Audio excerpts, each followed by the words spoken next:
before. They copy those great moves and try to incorporate them into their own games. Modeling ourselves after others is how we learn in life.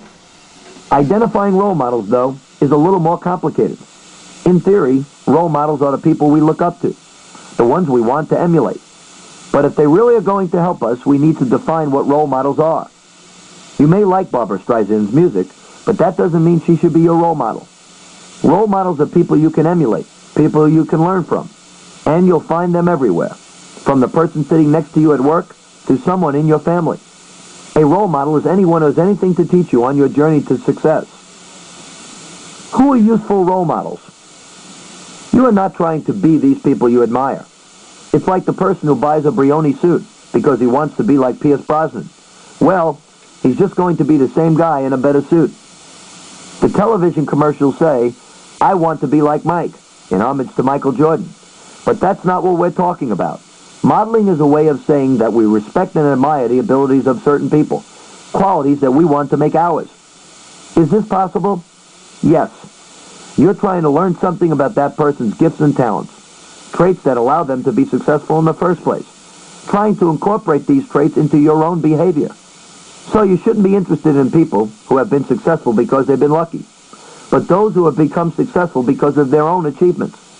Role models don't have to be celebrities. In fact, it's probably better if they're not. You should also look at role models who are at the same stage in life that you are, so that you can better measure yourself against what they're doing. For instance, who are people in your age group who are more successful than you and why? If you're a student, ask yourself why your roommate is getting better grades than you are. If you're a salesman, why is your coworker selling more? What tricks is she using that you aren't? Is her work ethic better? What can you learn from her? These people have things to teach you. Some people become role models for a specific time and purpose. As a child, I read the story of Helen Keller, who overcame her disabilities, learned to read, write, and speak, and became a noted author, speaker, and advocate for the handicapped. I remember how moved I was at the time, how inspiring it was. Knowing her story has to make you think you could move mountains in your own life. Is she one of my role models today? Not really. But there's no question that her story had an impact on me when I read it, and that I've always remembered it. Just as I've remembered books I've read about Abraham Lincoln. It's impossible to read about Abraham Lincoln and not be moved by his incredible perseverance and by his sense of moral purpose. It's impossible to read about Lincoln and not become aware that his story has lessons for everyone, as does the story of Jackie Robinson, who broke the color barrier in Major League Baseball and might have been the most disciplined athlete ever. He was extremely gifted athletically, but also was cantankerous, biting, and hot-tempered. Yet, before he was allowed to sign with the Brooklyn Dodgers, he swore to Branch Rickey that he would not respond to taunts, racial slurs, beatings, and threats. His play on the field, along with his ability to control his temper and maintain a state of grace, won fans over and made it easier for other black athletes to follow. Are they my role models? Certainly they are in the general sense, simply for the lessons they have for all of us and their ability to inspire us. Our role models don't have to be great figures from history, but if they are, we are looking for the specific traits that made them successful, not at the panoramic scope of their lives. How hard did they work? What did they have to overcome? How much persistence did they show? How did they manage to overcome all the adversity they faced? I am always studying people, studying what works and what doesn't, always looking for ways to make myself and my team more successful. There is no overestimating the value of this, because it's very simple. If we are not getting better, we are getting worse. There's no staying the same. So I am constantly looking for new role models who might teach me new lessons. Recently I read an article in Sky Magazine on Jerry Rice, the great wide receiver for the San Francisco 49ers. It was about his great work ethic, how even though at this stage of his career, after all his success and all his rewards, he has a workout routine that no one can keep up with.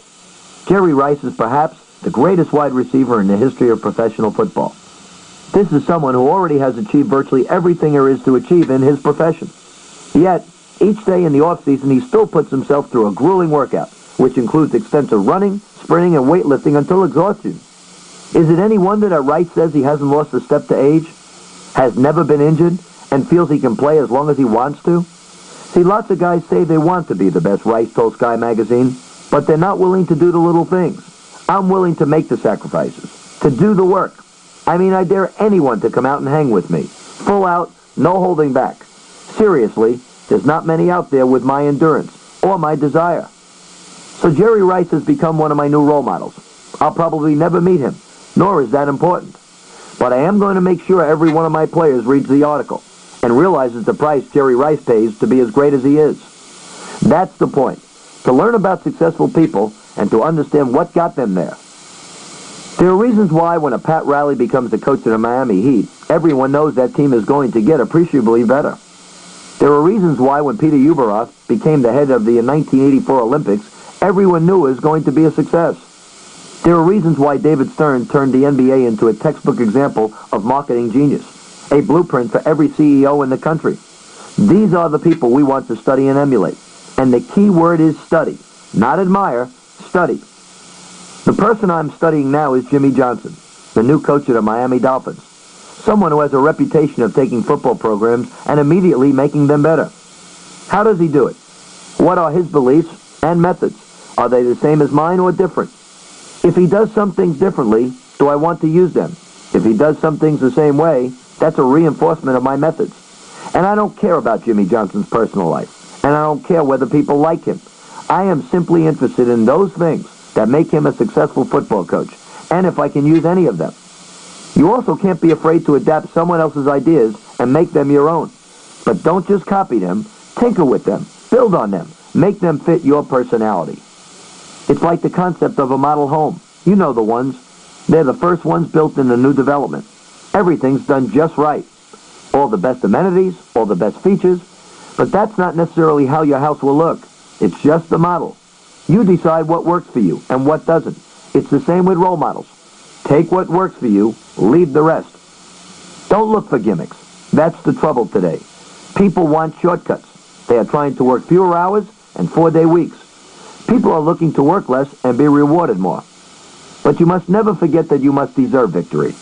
Never forget that when it comes to being successful, there are no shortcuts. It takes hard work and discipline. So when you are looking for role models, you're not looking for people who hit the lottery or did something lucky. Luck is for bingo halls. Work is for life. You're looking for people who have traits you admire. You're looking for people who inspire you to seek new heights. How do you learn from them? I first started reading about Vince Lombardi when I was in college.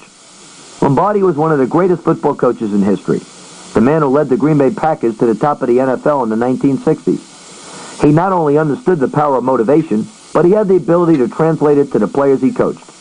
But none of his skills were greater than his ability to turn a group of disparate individuals into a cohesive unit that was willing to lay everything on the line for the good of the team.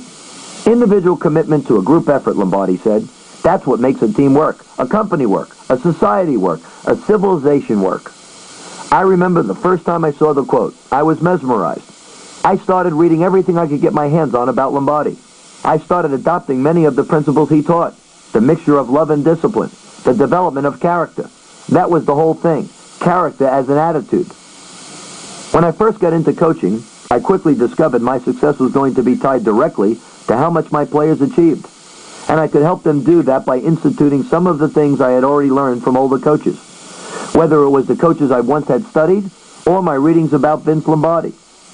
That's an example of role modeling at its best. I wasn't trying to be like U.B. Brown, Chuck Daly, or Jimmy Lynam. I wasn't trying to be like Vince Lombardi. I was trying to be an amalgamation of all of them, specifically of those qualities in each person that I not only identified with, but thought I could incorporate into my own coaching style.